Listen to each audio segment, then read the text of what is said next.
جو اقبال نے کہا نا کہ لے گئے تسلیس کے فرزند میراث خلیل، کشت بنیاد کلیسا بن گئی خاک حجاز۔ تسلیس کے فرزند میراث خلیل لے گئے تھے، بیت المقدس ان کے کروسیڈرز کے قبضے میں آ گیا تھا 1099 میں، اور رہا تھا 1187 تک، 88 ایئرس۔ لے گئے تسلیس کے فرزند میراث خلیل، تو میراث موسوی جو تھی وہ منتقل ہو گئی محمد رسول اللہ صلی اللہ علیہ وسلم اور آپ کی امت کو۔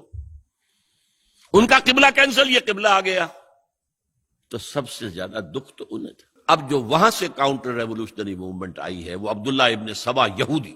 بعض لوگ آج یہ بھی کہہ دیتے ہیں کہ یہ تو ایک ایسی ہی افسانوی شخصیت ہے، کوئی اس کا وجود ہی نہیں تھا، بڑی زیادتی کرتے ہیں، خاص طور پر ہمارے بعض اہل تشیع یہ کہتے ہیں، حالانکہ ان کی کتابوں کے اندر درج ہے کہ حضرت علی نے عبداللہ ابن سبا اس کے 40 ساتھیوں کو آگ میں زندہ جلوایا۔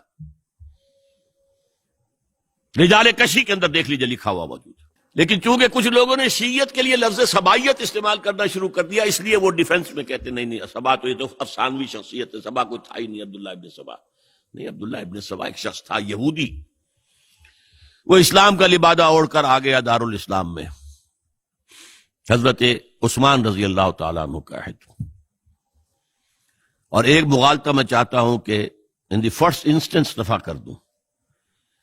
عام طور پر اتنی غلط طریقے سے تاریخ بیان ہوئی ہے کہ حضرت عثمان کے عہد خلافت کو سمجھتے ہیں پورا کا پورا عہد خلافت غالباً فتنوں ہی کے اندر تھا اور اختلافات ہی تھے اور خانہ جنگ۔ معاذ اللہ، ایسا نہیں تھا۔ طویل ترین دور جو ہے دور خلافت حضرت عثمان کا ہے، 12 سال۔ حضرت ابوبکر کے 2.5 سال، حضرت عمر کے 10 سال، دونوں کو جمع کریں گے تو عثمان کا، اور اس میں 10 سال بالکل اسی شان کے ہیں جو حضرت عمر کے خلافت کے شان، کوئی اختلاف نہیں۔ اور فتوحات کا دائرہ بڑھتا چلا جا رہا ہے، تھمتا نہ تھا کسی سے سیل رواں ہمارا۔ اس کے آخری ایام میں یہ شخص آیا اور اس نے ایک تو یہ کیا کہ پرانی جو قبائلی عصبیت تھی اس کو زندہ کیا۔ خلافت تو بنو ہاشم کا حق ہے، محمد ہاشمی تھے صلی اللہ علیہ وسلم۔ ہاؤ کم یہ ایک بنو امیہ کا شخص کیسے بیٹھا ہے؟ دیکھیے اس شخص نے کتنا انتظار کیا۔ حضرت ابوبکر بنو امیہ میں سے نہیں تھے، لہذا یہ فتنہ اس کے خلاف نہیں ہو سکتا تھا، کیونکہ چشمک جو تھی وہ بنو امیہ اور بنو ہاشم کی تھی، بڑی پرانی تھی۔ یہ بڑے برابر کے یہ دو کلینز جو تھے مد مقابل تھے ایک دوسرے کے، باقی چھوٹے قبیلے تھے، بنو تیم ہیں، بنو عدی ہیں، لیکن مقابلہ تھا بنو امیہ اور بنو ہاشم کا۔ حضرت ابوبکر بنو تیم میں سے، حضرت عمر بنو عدی میں سے، بنو امیہ میں سے حضرت عثمان۔ اب اس کو موقع ملا، اب آیا یہ اموی، یہ بن گیا۔ یہ سب غاصب ہیں، ابوبکر بھی، عمر بھی، عثمان بھی۔ خلافت پہلے دن سے علی کی ہے اور اس کو ملنی چاہیے۔ اس سے آگے بڑھ کر، اور علی تو خدا ہے، انکارنیٹ، گاڈ انکارنیٹ، یہ اس کا عقیدہ جو اس نے پھیلایا۔ یوں سمجھیے ایک شخص نے حضرت عیسیٰ کے دین کو زیرو کر دیا تھا۔ لوگ مانتے نہیں کہ ایک شخص اتنا کچھ کر سکتا ہے۔ یہودی اور سازشی ذہن، ان کی صلاحیت اور ذہانت۔ ایک شخص تھا پال، حضرت عیسیٰ کو خدا کا بیٹا بنانے والا، وہ توحید ختم، تسلیس آ گئی۔ شریعت کو ختم کرنے والا وہ حضرت عیسیٰ کہہ کر گئے تھے تم پر شریعت موسوی نافذ رہے گی، اس نے کہا نہیں، ایبروگیٹڈ، نو شریعہ۔ نمبر 3، حضرت عیسیٰ نے کہا تھا تمہیں تبلیغ کرنی ہے صرف یہودیوں تک۔ I have been sent only in search of the lost sheep of the house of Israel۔ میں صرف اسرائیل کے گھرانے کی کھوئی ہوئی بھیڑوں کی تلاش میں آیا ہوں، تمہیں باہر تبلیغ نہیں کرنی۔ اس نے تبلیغ کا دائرہ وسیع کیا۔ وہ دین مسیحیت ختم، وہ دین پولزم ہے جو چلا ہے اس کے بعد۔ سمجھ رہے اس بات کو؟ اور یہ ڈاکٹر مائیکل ہارٹ نے بالکل صحیح لکھا ہے کہ کرسچینٹی جب تک حضرت مسیح موجود تھے وہ سوائے ایک یہودیوں کے فرقے کے اس کی کوئی اور حیثیت نہیں تھی، لیکن پال نے اسے ایک انڈیپینڈنٹ دین بنایا۔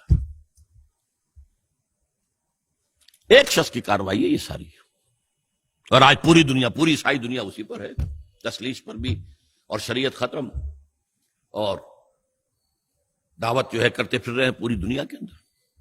اسی طرح اس نے کیا، قبائلی عصبیت کو چھیڑا، اور حضرت علی کا مبالغہ کیا یہ خدا ہے، اوتار، گاڈ انکارنیٹ۔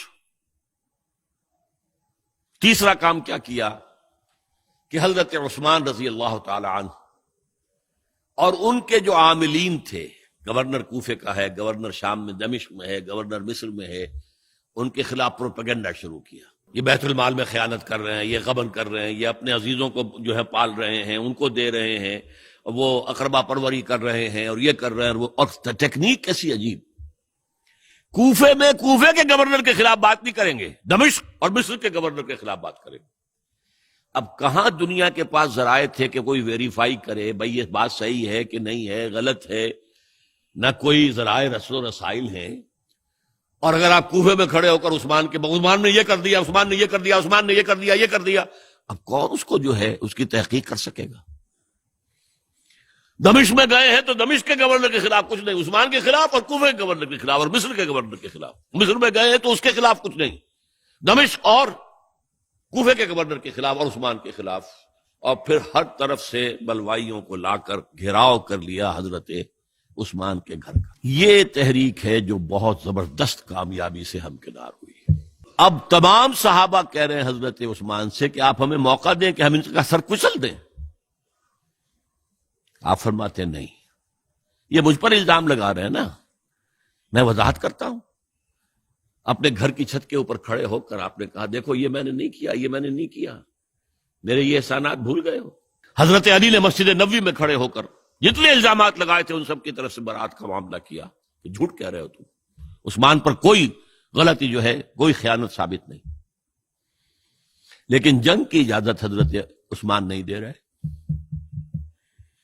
یہ میرے خون کے پیاسے ہیں نا، جب تک قتل نہیں کر لیتے جرم کہاں ہے، جب قتل کر لیں گے تم قصاص دے لینا، لیکن میں کسی کلمہ گو کی جان نہیں لینا چاہتا، صرف اپنی جان کے تحفظ میں۔ یہ ہے عزیمت کا پہاڑ۔ لوگ کہتے ہیں کمزور تھے، جان بچانے کے لیے تو آدمی پتہ نہیں کیا کچھ کر بیٹھتا، اور طاقت ہو تو طاقت کو کیسے استعمال کرے گا۔ حضرت امیر معاویہ کی طرف سے پیغام پر پیغام آ رہے ہیں کہ آپ ہمیں اجازت دیں میں فوجیں بھیجوں اور ان کا قلع کما کر دیا جائے۔ حضرت عمرو بن العاص کا پیغام آ رہا ہے مصر سے، آپ ہمیں اجازت دیں۔ طلحہ، زبیر، علی اجازت مانگ رہے ہیں مدینے کے اندر، آپ اجازت دیں کہ ہم جنگ کریں ان سے، نہیں۔ آخر کار حضرت علی نے دونوں بیٹوں کو، حضرات حسنین، حضرت حسن، حضرت حسین، دروازے پر کھڑا کر دیا، پہرے دار حضرت عثمان کے، حضرت حسن، حضرت حسین، کہ کوئی گھر میں داخل نہ ہونے پائے۔ پچھواڑے سے آئے ہیں اور شہید کیا ہے۔ میرے نزدیک تاریخ کی مظلوم ترین شہادت بمانی مقتول فی سبیل اللہ وہ حضرت عثمان ہے۔ بلکہ میں جرات کر رہا ہوں، ذرا آپ کو معلوم ہے علامہ اقبال سے مجھے کتنا تعلق قلبی ہے، میں نے ان کے ایک شعر میں ترمیم کی ہے، میں سمجھتا ہوں انہوں نے صحیح نہیں کہا۔ غریب و سادہ اور رنگی ہے داستان حرم، نہایت اس کی حسین ابتدا ہے اسماعیل۔ حضرت اسماعیل کو اللہ تعالیٰ کے حکم سے حضرت ابراہیم ذبح کر رہے تھے نا، اور حضرت حسین ذبح کر دیے گئے، تو گویا کہ ابتدا جس کی ہوئی تھی حضرت اسماعیل سے، اس کی انتہا حسین پر ہوئی۔ میں کہتا ہوں بالکل غلط، ان کو ذبح کر رہا تھا خلیل اللہ، اور ان کو قتل کر رہے یزیدی اور زیادی اور کوفی۔ کوئی تقابل ہے؟ وہ قتل نہیں ہوئے، یہ قتل ہو گئے، انہوں نے پیشانی خود رکھ دی۔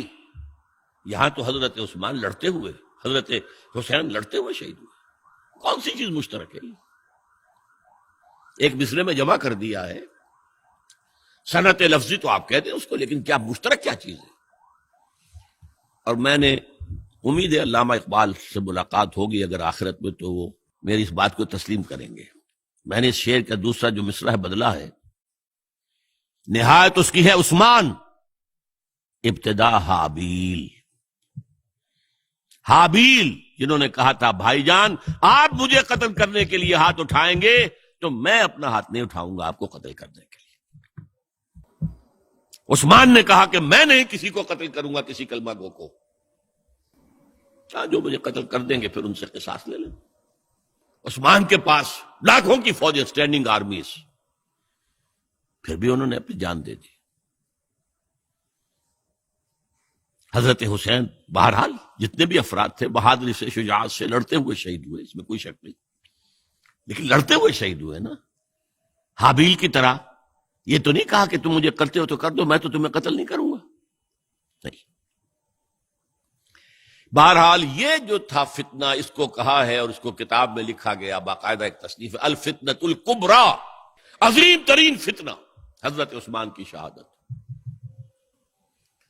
اس وقت عبداللہ ابن سلام رضی اللہ تعالی عنہ ایک یہودی عالم دین تھے جو اسلام لے آئے تھے، انہوں نے کہا تھا لوگو ڈرو، عثمان کے خون کا نہ بہانا۔ میں جانتا ہوں تاریخ بنی اسرائیل کی، اگر کبھی کوئی نبی جو ہے اگر شہید کیا گیا تو 70,000 آدمی اس کے بعد مارے گئے اللہ تعالی کی طرف سے،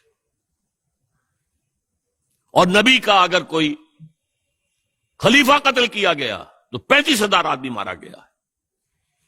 تو اگر تم نے عثمان کو قتل کر دیا تو یہ خون کے دریا جو ہیں پھر آ جائیں گے امت کے اندر، باز آ جاؤ، خدا کے لیے باز آ جاؤ۔ لیکن نہیں۔ بہرحال حضرت علی رضی اللہ تعالی عنہ نے بلایا عبداللہ ابن سبا کو اپنے ہاں۔ تم کہتے ہو کہ میں خدا ہوں؟ ہاں آپ خدا ہیں۔ توبہ کرتے ہو کہ نہیں؟ نہیں۔ میں تمہیں زندہ جلا دوں گا، جلا دو، تم خدا ہو، ہماری آزمائش کر رہے ہو۔ حضرت علی نے عبداللہ ابن سبا کو 40 ساتھیوں سمیت زندہ جلوایا، اور یہ سارا کچھ معاملہ جو ہے یہ میں نے آپ کو بتایا اہل تشیع کی کتابوں میں موجود ہے۔ بہرحال یہ فتنۃ الکبریٰ ہے، جس کا نتیجہ کیا نکلا ہے آپ اچھی طرح سمجھیے۔ وہ شہادت علی الناس کا جو سیلاب جا رہا تھا، جس کی شان کیا تھی، علامہ اقبال کے الفاظ میں، تھمتا نہ تھا کسی سے سیل رواں ہمارا۔ یہ جو سیل تھا وہ روکنے والا تھا؟ 2 سپر پاورز تھیں اس وقت، ایران، روم۔ ایران کے چیتڑے ٹوٹ گئے، روم کی 2 ٹانگیں ٹوٹ گئی، اب کون روکنے والا تھا؟ یہ انٹرنل سیبوٹاج۔ اس کے بعد جو باہمی خانہ جنگی شروع ہوئی ہے، 1,00,000 مسلمان ایک دوسرے کی تلواروں اور نیزوں سے ختم ہو گئے۔ عبداللہ ابن سلام نے کہا تھا 70,000، یہاں 1,00,000 ہو گئے۔ حضور کے صحابہ کا درجہ بہت بلند ہے۔ آپ نے فرمایا علماء امتی کا انبیاء بنی اسرائیل، میری امت کے علماء بھی بنی اسرائیل کے انبیاء کے ہم مرتبہ ہیں۔ تو خلیفہ راشد حضرت عثمان کا رتبہ کیا تھا؟